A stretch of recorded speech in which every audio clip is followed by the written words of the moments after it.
تین نیکیاں جن کے کرنے سے قیامت کے دن عرش کا سایہ نصیب ہوگا۔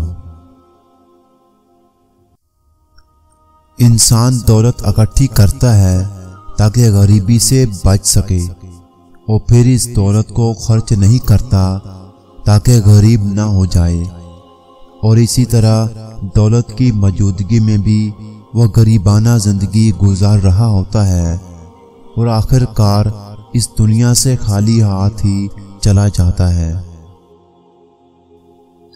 لوگ کہتے ہیں کہ پیسہ رکھو، برے وقت میں کام آئے گا۔ میں کہتا ہوں کہ اللہ پر یقین رکھو، برا وقت ہی نہیں آئے گا۔ تین نیکیاں جن کے کرنے سے قیامت کے دن عرش کا سایہ نصیب ہوگا۔ نمبر 1، ٹوٹے ہوئے رشتوں کو جوڑنا۔ نمبر 2، دل نہ چاہتے ہوئے بھی معاف کر دینا۔ نمبر 3، کسی کے گناہ کا پردہ رکھنا۔ اونچی پرواز کرنا چاہتے ہو تو رزق کی فکر چھوڑ دو، کیونکہ فضاؤں میں وہی اڑتے ہیں جنہیں رازق پر یقین ہوتا ہے۔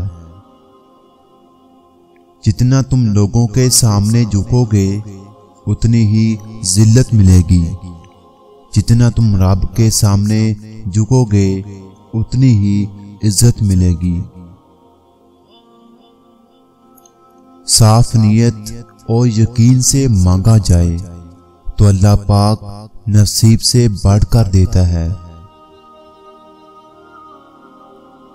وقت فجر کا تھا اور میں نے اپنا سارا دکھ اللہ کو سنا دیا۔ اللہ پاک سے معافی مانگنے کا آسان طریقہ یہ ہے کہ آپ اللہ کے بندوں کو معاف کرنا شروع کر دو، وہ آپ کو معاف کر دے گا۔